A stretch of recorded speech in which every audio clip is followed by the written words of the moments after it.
Face au prix élevé de l'immobilier, pourquoi ne pas s'unir pour faire baisser les coûts? C'est la démarche des coopératives d'habitants. On en compte à peine une dizaine en France. Des particuliers s'entendent sur un projet de vie, investissent ensemble. Ils font construire, aménagent, entretiennent les logements toujours en concertation et paient un loyer en fonction de leurs moyens. Reportage de Christelle Méral et Guillaume Gozalbès. Propriétaire ou locataire? Et s'il existait une troisième voie, à mi-chemin entre la location et la propriété, pour un logement à prix modéré? C'est le principe des coopératives d'habitants. Quel est ce nouveau modèle? Quels sont les avantages et les contraintes?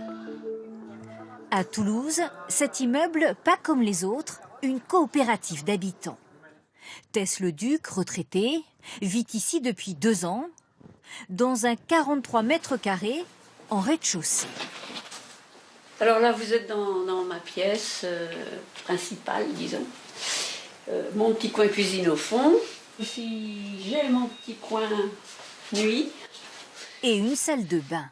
Tess Leduc a longtemps été agricultrice. Son loyer, 236 € par mois, la moitié du prix du marché à Toulouse. Avec 640 € de retraite, on ne peut pas vivre à Toulouse. Alors que là, je vis dans un cadre super. Qu'est-ce que je peux demander de plus? 17 foyers constituent la coopérative. Chacun vient avec un apport de 1 000 € pour les moins aisés jusqu'à 130 000 €. C'est la coopérative qui a fait construire l'immeuble et emprunté 2 millions d'euros. Elle est propriétaire du bâtiment. Chaque mois, avec leur loyer, les habitants remboursent le prêt en fonction de leurs ressources. Il a fallu 8 ans pour que le projet aboutisse. La coopérative a été créée par un petit groupe qui s'est progressivement élargi. Un système viable économiquement, car les hauts revenus compensent les autres. Parmi ceux qui paient le plus, ce couple d'ingénieurs, une solidarité assumée. Là, on paye plus cher parce qu'on a les moyens. Et s'il arrive qu'on ait une période de chômage ou des choses comme ça, on va payer un peu moins cher. Ils sont heureux de leur logement, un 4 pièces. Donc là, il y a notre grand salon. 100 mètres carrés pour 1 100 € par mois, environ 10% moins cher que le logement privé à Toulouse. On a la cuisine. Ils auraient pu devenir propriétaires, mais ils préfèrent la coopérative. Si on voulait la même surface sur la commune de Toulouse, c'était très cher. Si on voulait des prix raisonnables, il fallait plutôt venir sur du périurbain. Et nous, ça ne nous intéressait pas du périurbain, où on a les inconvénients de la ville sans avoir vraiment les avantages de la proximité. Ce qui les a aussi décidés, les espaces communs, chambres d'amis, local vélo, buanderie ou ce toit-terrasse. Dans l'immeuble, tout est décidé collectivement lors de réunions comme celle-ci. Je me disais peut-être faire un atelier sur une commission sur tout ce qu'on va faire sur le toit-terrasse.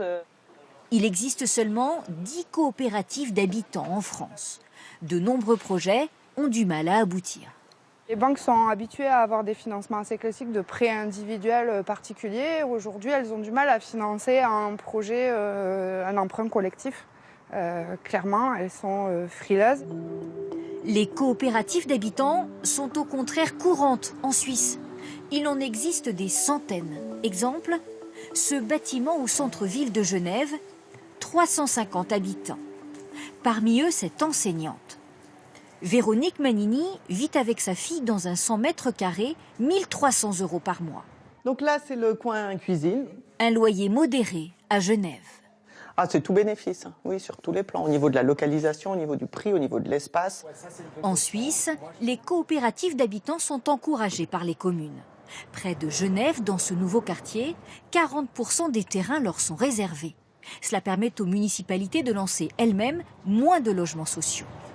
En remettant ces terrains à la coopérative, la ville n'a pas eu besoin d'investir et de construire elle-même ses logements. Par contre, à terme, elle aura du logement bon marché.